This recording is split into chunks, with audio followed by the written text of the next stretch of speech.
नमस्कार, आप देख रहे हैं क्राइम तक। मैं हूं अश्विनी सिंह। इस वक्त आपकी स्क्रीन पर एक तस्वीर चल रही होगी जिसमें एक हस्बैंड वाइफ अपने बच्चे के साथ खुशहाल जिंदगी जीते दिखाई पड़ रहे हैं। आपको बता दें कि ये महिला बांग्लादेशी है। इनका नाम सानिया अख्तर है। हालांकि इनके बारे में हमने कल भी आपको अपडेट दी थी, खबर सामने आई थी जिसमें पता चला था कि बांग्लादेशी महिला भारत आई है अपने पति की तलाश में।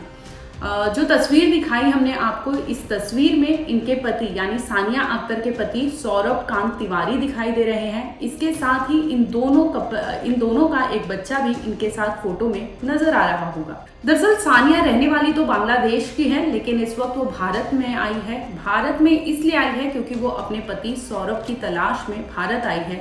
भारत आने के बाद वो यूपी के नोएडा पहुंचती है, जहां पर उनका पति सौरभ कांत तिवारी रहा करता है। आपको बता दें कि महिला जब अपने पति से बातचीत करती है तो उसकी नहीं बनती। इसके बाद वो पुलिस के पास पहुंच जाती है और मामले की शिकायत दर्ज करा देती है कि उनका पति जो सौरभ कांत तिवारी है, उनसे उनकी 3 साल पहले बांग्लादेश में शादी हुई थी। लेकिन शादी के 1 साल बाद उनका एक बच्चा होता है, बेटा होता है, जिसके बाद कुछ दिन बाद से ही सौरभ कांत तिवारी यहाँ आ जाते हैं, भारत आ जाते हैं बांग्लादेश छोड़ के। लेकिन अपनी पत्नी को नहीं बताते, ये इनका दावा है। सानिया अख्तर का कहना है कि इनके पति इनको ये सारी चीज़ों की अपडेट नहीं दे रहे थे। वहीं जब हमने सौरभ तिवारी से बात हुई हमारी, तो सौरभ तिवारी ने वो चीज़ें बताई हैं कि जो भी सानिया कह रही है वो सारे एलिगेशंस हैं। यानी सानिया अख्तर ने कई ऐसे प्रूफ दिए हैं सौरभ के खिलाफ है। वो सारी शिकायतें जो उन्होंने दी है, चाहे वो निकाहनामा हो, चाहे वो धर्म परिवर्तन करना हो, उन्होंने इस्लाम कबूल किया, जिसके बाद उन्होंने वहाँ पे निकाह की थी सानिया अख्तर के साथ। लेकिन सौरभ का कहना है कि ये सब उनके साथ जोर जबरदस्ती के कारण हुआ, वो नहीं चाहते थे लेकिन फिर भी हुआ। इसके साथ ही सौरभ ने वो खुलासे किए हैं जो सानिया अख्तर ने नहीं बताए। हालांकि दोनों का आरोप प्रत्यारोप है, दोनों कौन कितना सही है ये जांच का विषय है। पुलिस अभी जांच भी कर रही है। इस वक्त की ताज़ा खबर आपको बता दें, इस मामले में पुलिस ने सानिया अख्तर यानी बांग्लादेशी जो महिला है, उनके एलिगेशंस उनके पति सौरभ कांत तिवारी के ऊपर है। उनको पुलिस ने अपने पूछताछ के लिए बुलाया है। पूछताछ कर रही है पुलिस इस वक्त सानिया अख्तर के पति से। सानिया अख्तर का कहना है कि सौरभ ने उससे झूठ बोला था, झूठ बोलने के बाद शादी की थी।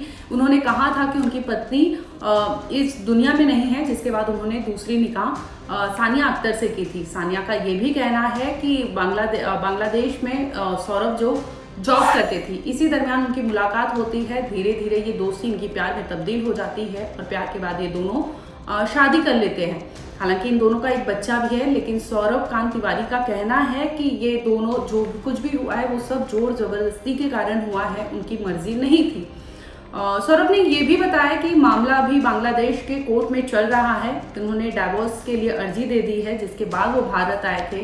आइए आपको सुनवाते हैं आखिर इस पूरे मामले पे सानिया अख्तर के पति ने यानी सौरभ कांत तिवारी ने क्या कहा है। जो महिला ने वो निराधार है। ये एक पूरा का पूरा अगर मामला देखेंगे आप, तो एक ये पूरा मामला है ना, एक संयोजित ढंग से मुझे फंसाया गया। इस एक हनी ट्रैप की तरह से मुझे फंसाया गया। सन 2017 से मैं बांग्लादेश में काम कर रहा हूँ। ये महिला मुझे फरवरी 2021 में मिलती है। मैं ऑफिस में नहीं था तो इन्होंने मेरा नंबर वहाँ से निकाला, मेरे नाम से मिलने आई थी, मुझे फ़ोन किया इन्होंने। तो उन्होंने बोला कि मैं आपको कुछ प्रोडक्ट दिखाना चाहती हूँ। मैंने ठीक है, आप जब भी ऑफिस टाइम में आप आइए। तो ऑफिस टाइम में तो ये नहीं आई, शुरू में देर रात को मैसेज करना, फ़ोन करना, वीडियोस भेजना इन्होंने शुरू किया वहाँ से। फिर एक दिन ये ऑफिस में मुझसे मिलने आई। इन्होंने अपने प्रोडक्ट बताए कि आप मेरे को सेल करने में हेल्प करें। हमने कहा नहीं, ये आपके क्वालिटी के प्रोडक्ट्स नहीं है। तो वहाँ से इनसे बातचीत शुरू हो गई। ये अपनी बड़ी बहन के यहाँ रहा करती थी, रात को वीडियो कॉल करना, इनकी बहन भी बात करती थी, ये भी बात करती थी। तो मुझे ज़्यादा कुछ समझ आया नहीं। कितनी बहनें इनके परिवार में, कौन कौन है? इनके परिवार में 3 बहनें हैं, एक भाई है। इनके पिताजी चाय की दुकान चलाते हैं और दोनों बहनों की शादी होगी, ये बीच में है, इनकी शादी नहीं हुई थी। ठीक है। तो उसके बाद में ये मेरे घर आने लगी, अक्सर आने लगी। अब अक्सर आने लगी तो एक पूरा इनका प्लान था, जो से कह सकते हैं। इनकी बहन भी आती थी, उसकी बच्चे भी आते थे, तो एक फैमिली जैसा माहौल बनाया। उस माहौल में धीरे धीरे मुझे लगा कि ये फैमिली माहौल है, आने लगे जाने लगे। और फिर इन्होंने कुछ कॉम्प्रोमाइज़ कंडीशंस में मेरी पिक्चर ली और इमीडिएटली मैं देखता हूँ इनके परिवार के 14-15 व्यक्ति मेरे घर आते हैं, ज़बरदस्ती मेरे ऊपर दबाव डालते हैं कि आपको झूठे केस में फंसा दिया जाएगा, आपको रेप केस में फंसा देंगे हम, ये धर्म परिवर्तन करो आप। ये अप्रैल की घटना है। अब एकदम से रात को 9 बजे कोई आएगा और मैं एकदम से आश्चर्यचकित हो गया, हो क्या रहा है मेरे साथ में। तो मैंने वो पेपर एक साइन किया। पेपर साइन करने के बाद में इमीडिएटली 5-6 दिन निकले, इनके परिवार के लोग फिर आए, बोला ये आपका निकाह का सर्टिफिकेट है, ये शादी है, सब है। मैंने कहा सब है, चलो माना। मैंने क्या करना है, बोले आप पैसे दो आप। मैंने क्यों, बोला नहीं पैसे की डिमांड है, देने पड़ते हैं। तो उसने मेरे से 5 लाख रुपए ले लिए। मई के अंदर मेरी माताजी का निधन हो गया 5 मई को। तो मैं इंडिया नहीं आ पाया उस टाइम में, क्योंकि कोविड के कारण सब बंद थे, सीमाएं सारी बंद थी। उसी दौरान इनने धीरे धीरे मेरे ऊपर प्रेशर बनाना शुरू किया और पैसे मांगे गए। मतलब धीरे धीरे पैसे की डिमांड बढ़ती गई। उसके बाद ये फोर्स करने लगा कि मुस्लिम रीति के हिसाब से आप ये करो, मस्जिद में जाओ। ये मैं सब चीज़ों को मना करता गया। इवन दो जो मेरी पूजा करने की जगह थी, वहाँ से भी सामान उठा के इन्होंने फेंक दिया। वहाँ मुझे समझ आया कि ये अब चीज़ें मेरे साथ गलत होनी शुरू हो गई हैं। मारपीट तो अक्सर ही हुआ करती थी इनके परिवार। मारपीट कौन कौन करा करता है? सोनिया अख्तर खुद, इसके जो भी गांव के इसके जो भाई वगैरह आते हैं, कज़न, वो इसके जो भी दोस्त वगैरह आते हैं, मिलके एक पूरा गैंग था जिसके अंदर मैं 12 से 13 लोग थे। ये सब मिलके बारी बारी आया करते थे।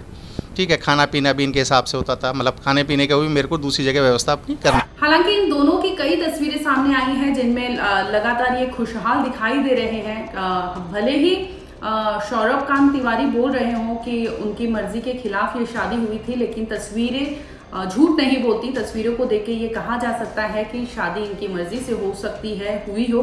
लेकिन ये भी कहना गलत नहीं होगा कि हो सकता है जोर जबरदस्ती के बाद इनके रहते रहते रिश्ते अच्छे हो गए हों, जिसके बाद की ये तस्वीरें हैं। वहीं सानिया अख्तर ने भी खुलकर जवाब दिया है अपने पति के खिलाफ। उन्होंने कहा है कि सौरभ जो कुछ भी कह रहे हैं वो झूठ है। उन्होंने बाकायदा वहाँ पे धर्म परिवर्तन करके निकाह किया था। निकाह करने के बाद ये लोग खुशहाल वहाँ पे रहते थे। लेकिन इसी दरमियान सौरभ कांत तिवारी की मदर ऑफ होती है, जिसके कुछ समय बाद से वो परेशान होते हैं और कुछ ही दिनों बाद वो भारत लौट जाते हैं, जिसके बाद से इनसे कतराते रहते हैं। यानी उनकी पत्नी को ये आभास हो जाता है कि उनका पति उनसे दूर जा रहा है, जिसकी वजह से वो पूछती करती है, लेकिन कोई भी जवाब नहीं आता उनके पति से। जिसके बाद वो थक हार कर बांग्लादेश से भारत पहुंची है और मामला पुलिस तक जा पहुंचा है। फिलहाल आपको बता दें कि इस वक्त भी पुलिस सौरभ कांत तिवारी से पूछताछ कर रही है। नोएडा की पुलिस लगातार उसे जांच कर रही है। ढाका बांग्लादेश की मूल निवासी एक महिला ने कमिश्नरेट गौतम बुद्ध नगर के महिला थाने में यह सूचना दी है कि अप्रैल 2021 में थाना सूरजपुर निवासी सौरभ कांत तिवारी नामक एक व्यक्ति ने बांग्लादेश में ही उसके साथ विवाह किया था और उसको छोड़कर वर्तमान में वो भारत आ गया है। उसने ये भी बताया कि सौरभ पूर्व से शादीशुदा था। बांग्लादेश में जनवरी 2017 से दिसंबर 2021 तक एक प्राइवेट एनर्जी कंपनी में वो कार्यरत था। महिला द्वारा अपने व 1 वर्षीय बेटे का पासपोर्ट, वीजा व सिटीजनशिप कार्ड उपलब्ध कराया गया है। प्रकरण में प्रथम दृष्टया यह स्पष्ट हुआ है कि मूलतः बांग्लादेश निवासी उक्त महिला के साथ स्थानीय निवासी सौरभ कांत तिवारी द्वारा बांग्लादेश में ही शादी की गई थी। फिर भी संपूर्ण प्रकरण की तह तक जाने के लिए जांच एसीपी महिला सुरक्षा को सौंपी गई है। वहीं सानिया अख्तर की बात करें तो सानिया अख्तर से भी पूछताछ हो रही है। सानिया अख्तर ने भी कई ऐसे खुलासे किए हैं सौरभ को लेकर, वहीं सौरभ ने भी कई खुलासे किए हैं सानिया को लेकर। तो दोनों आरोप प्रत्यारोप लगा रहे हैं एक दूसरे पे। फिलहाल पुलिस जांच कर रही है, पूछताछ कर रही है उनके पति से भी। वहीं उनके पति सौरभ की माने तो सौरभ ने ये बोला है कि मामला अभी उनका बांग्लादेश के कोर्ट में चल रहा है। अगर बच्चे की बात आई तो बच्चे की कस्टडी हो या बच्चे का खर्चा पानी जो भी देना हो तो वो उससे भी मुकर नहीं रहे हैं। उन्होंने कहा कि वो पैसे देने के लिए राजी है। बांग्लादेश के कोर्ट से जो भी उनका जजमेंट आएगा, जो कुछ भी वो देंगे तो वो उसके लिए राजी है, वो उसका वेट कर रहे हैं। सौरभ ने ये भी कहा कि उन्होंने भारत में कोई गलती नहीं की है, कोई गलत काम नहीं किया जिसकी वजह से उनका कोई पुलिस केस हो। लेकिन सानिया अख्तर के भारत पहुंचते ही पुलिस ने केस दर्ज कर लिया है। वहीं सानिया अख्तर ने कहा कि सौरभ कांत तिवारी जो है उनसे झूठ बोलकर निकाह किया था बांग्लादेश में, तो ये कानूनन तो अपराध है ही। फिलहाल पुलिस जांच कर रही है, जो भी अपडेट होगा हम आप तक जरूर लाएंगे।